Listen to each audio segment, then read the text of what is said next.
द्वितीयः पाठः पाटलिपुत्रवैभवम्। द्वितीय पाठ में पटना का ऐश्वर्य, पटना का वैभव के बारे में बताया गया है। बिहार राज्यस्य राजधानी नगरम पाटलिपुत्रम सर्वेषु कालेषु महत्वं धारयत्। बिहार राज्य की जो राजधानी है पटना, वे सभी समय में, सभी काल में अपने महत्व को धारण किए हुए है। अस्य इतिहासः सार्धसहस्रद्वयवर्षपरिमितः वर्तते। इस पाटलिपुत्र का जो इतिहास है वो लगभग 2500 वर्ष से चला आ रहा है। अत्र धार्मिक क्षेत्रम, राजनीतिक क्षेत्रम, उद्योग क्षेत्रम च विशेषेण ध्यानाकर्षकम।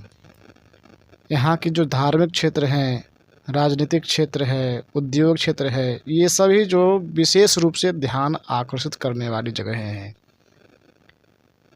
वैदेशिकाः यात्रिणः मेगास्थनीज फाह्यान् हुयेन्सांग इत्सिंग प्रभृतयः पाटलिपुत्रस्य वर्णनम स्वस्वसंस्मरण ग्रंथेषु चक्रुः। विदेशी यात्री जितने भी हुए हैं, मेगास्थनीज, फाहियान इत्यादि, वे सभी लोगों ने पटना के बारे में अपने अपने संस्मरण ग्रंथ में इसका जिक्र किया है।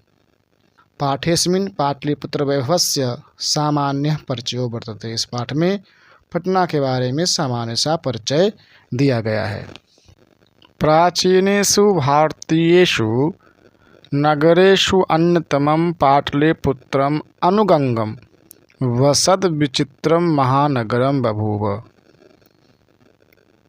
प्राचीन भारतीय नगरों में पाटलिपुत्र जो है, अर्थात जो पटना है, गंगा नदी के किनारे अवस्थित एक अद्भुत महानगर हुआ करता था।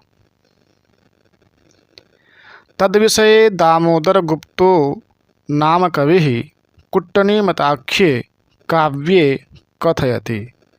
इस विषय में, पटना के विषय में एक कवि हुए हैं दामोदर गुप्त। उन्होंने अपने पुस्तक कुट्टनीमतम काव्य में कहा है कि अस्ति महितल तिलकम सरस्वती कुलगृहं महानगरम नामना पाटलिपुत्रम परिभूत पुरंदर स्थानम। कहते हैं कि पृथ्वी के तिलक भूत, अर्थात पृथ्वी पर मानो तिलक के समान है, ऐसा विद्वानों का जो गढ़ है, सरस्वती कुल गृह जो है, ऐसा महानगर पटना है। ये देखने से ऐसे लगता है जैसे मानो परिभूत पुरंदर स्थानम, इंद्रालय अर्थात इंद्रलोक को भी जीतने वाला हो। ऐसा पाटलिपुत्र का वर्णन दामोदर गुप्त ने अपने कुट्टनीमताख्यम काव्य में किया है। इतिहासे श्रूयते यत् गंगायास्तीरे बुद्धकाले पाटलिग्रामः स्थितः आसीत्। ऐसा कहा जाता है कि पहले यह जो गंगा के किनारे एक गांव था, उस गांव का नाम था पाटलिग्राम। यत्र च भगवान बुद्धः बहुकृत्वः समागताः। जिस गांव में भगवान बुद्ध अनेकों बार आया करते थे।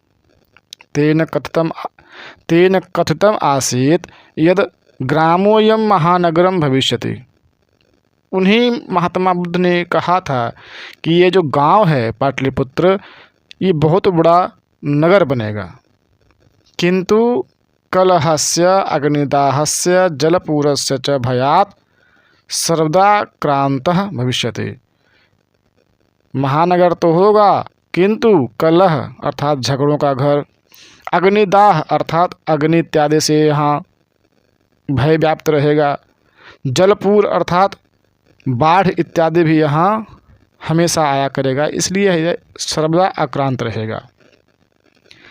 कालांतरेण पाटलिग्रामः एव पाटलिपुत्रमिति कथितः। वही कालांतर में पाटलिपुत्र ही आगे चल करके जो पाटलिग्राम जो था वो पाटलिपुत्र के नाम से प्रसिद्ध हुआ। चंद्रगुप्त मौर्यस्य काले अस्य नगरस्य शोभा रक्षा व्यवस्था च अत्युत्कृष्टा आसीत् इति यूनान राजदूतः मेगास्थनीजः स्वसंस्मरणेषु निरूपयति। मेगास्थनीज ने अपने संस्मरण ग्रंथ में कहा है कि चंद्रगुप्त मौर्य के काल में इसकी शोभा जो है, रक्षा व्यवस्था जो है बहुत बड़ी थी।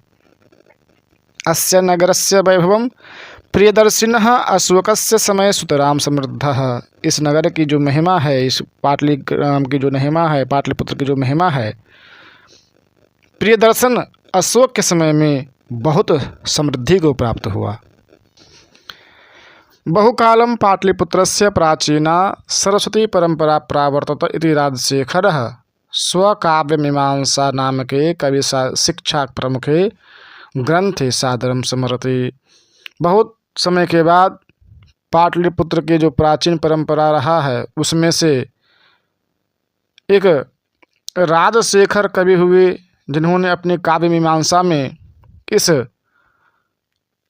पाटलिपुत्र की महिमा को बखान किया है। उन्होंने लिखा है कि अत्रोप वर्ष वर्षा विह पाणिनि पिंगला विह व्याडिः वर रुचि पतंजलि इह परीक्षिता ख्यातिमुपजग्मुः। वो कहते हैं कि यहाँ अर्थात पाटलिपुत्र में वर्षों तक पाणिनि जो व्याकरण की रचना किए हैं, पिंगल जो छंद शास्त्र की रचना किए हैं, व्याडी वररुचि पतंजलि इत्यादि जो योग इत्यादि के योग का प्रवर्तक माने जाते हैं, वे सभी यहाँ परीक्षित हुए, शिक्षित हुए और प्रसिद्धि को प्राप्त हुए। कतिपयेषु प्राचीन संस्कृत ग्रंथेषु पुराणादिषु पाटलिपुत्रस्य नामांतरम पुष्पपुरम कुसुमपुरम वा प्राप्यते। किसी किसी ग्रंथ में ऐसा कहा गया है जो पाटलिग्राम है, पाटलिपुत्र जो है, इसका नाम कहीं कहीं पुष्पपुर और कहीं कहीं कुसुमपुर के नाम से जाना जाता है। किसी ग्रंथ में पुष्पपुर कहा गया है, किसी ग्रंथ में इसका नाम कुसुमपुर कहा गया है। क्यों कहा गया है? तो अनेन ज्ञायते यत् नगरस्यास्य समीपे पुष्पाणां बहुलमुत्पादनं भवति स्म। इससे ऐसा प्रतीत होता है कि पटना के नज़दीक में बहुत सारे फूलों की खेती हुआ करते थे।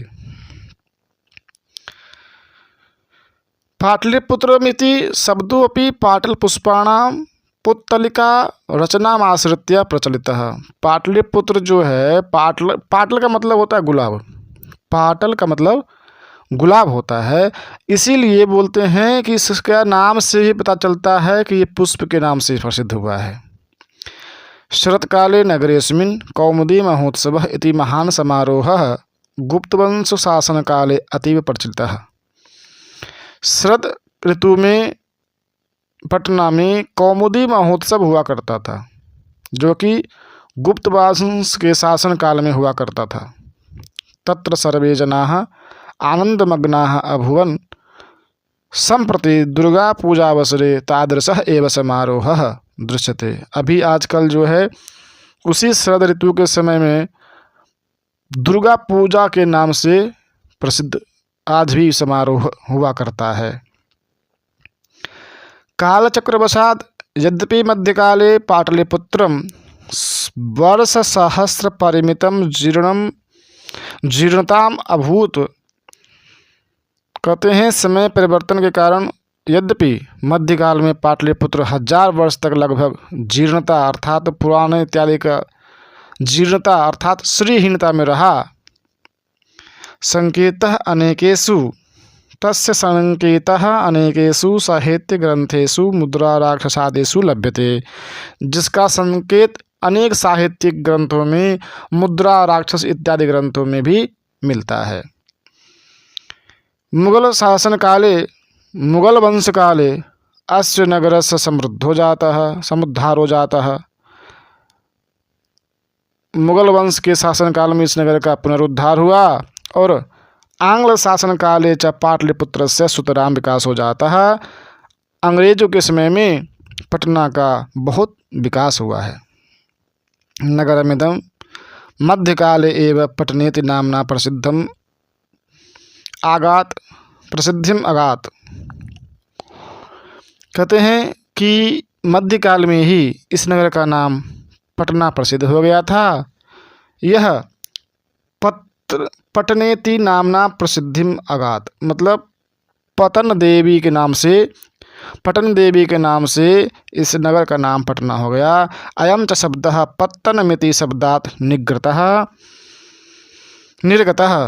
अयं च शब्दः पत्तनमिति शब्दात् निर्गतः। यह शब्द जो है पत्तन के नाम से निकला हुआ है। नगरस्य पालिका देवी पटन देवी इति अद्यापि पूज्यते। इसलिए यहाँ के जो पटन देवी हैं, पटन देवी माता आज भी पूजनीय हैं। संप्रति पाटलिपुत्रम अति विशालम वर्तते। आजकल जो पाटलिपुत्र है, पटना है, अत्यंत विशाल है और बिहारस्य राजधानी चास्ति, बिहार की राजधानी है। अस्योत्तरस्यां दिशि गंगा नदी प्रवहति। पटना के उत्तर दिशा में गंगा नदी बहती है। तस्या उपरि गांधी सेतुर्नाम एशिया महादेशस्य से दीर्घतमः सेतुः किंच रेलयान सेतुरपि निर्मीयमानो वर्तते। बोलते हैं कि इसके ऊपर, गंगा नदी के ऊपर गांधी सेतु है। गांधी सेतु नाम का एक पुल है जो एशिया महादेश का सबसे बड़ा पुल है और रेलयान सेतु भी निर्माणाधीन है। नगरेस्मिन् उत्कृष्टः संग्रहालयः, उच्च न्यायालयः, सचिवालयः, गोलगृहं, तारामण्डलं, जैविकोद्यानं, मौर्यकालिकः अवशेषः, महामन्दिरम् इत्येते दर्शनीयाः सन्ति। बोलते हैं इस नगर में संग्रहालय हैं, उच्च न्यायालय है, सचिवालय है, गोलघर है, तारामंडल है, जैविक उद्यान है, मौर्य काल के अवशेष हैं। प्राचीन पटना नगरे सिख संप्रदायस्य पूजनीयं स्थलं दशमगुरुः गोविंदसिंहस्य जन्मस्थानं गुरुद्वारेति नाना प्रसिद्धं वर्तते। पटना में ही सिख संप्रदाय के जो पूजनीय दशम गुरु हुए गुरु गोविंद सिंह जी, उनका जन्मस्थान जो है वो भी इसी के नाम यहीं पर प्रसिद्ध हुआ है। तत्र देशस्यास्य तीर्थयात्रिणः दर्शनार्थम आयान्ति। यहाँ पर जो सिख लोग होते हैं दर्शन करने के लिए यहाँ पे आते हैं। एवं पाटलिपुत्रम प्राचीन कालात् अद्यावधि विभिन्नेषु क्षेत्रेषु वैभवं धारयति। सर्वं च संकलितरूपेण संग्रहालय दर्शनमीयति। पर्यटन मानचित्रे नगरमिदं महत्वपूर्णम्। इस तरह पाटलिपुत्र प्राचीन काल से आज तक विभिन्न क्षेत्रों में वैभव धारण करके रहा है, जिनका संकलित रूप में संग्रहालय में दर्शनीय है। परहीन के मानचित्र पर यह नगर एक प्रमुख नगर है।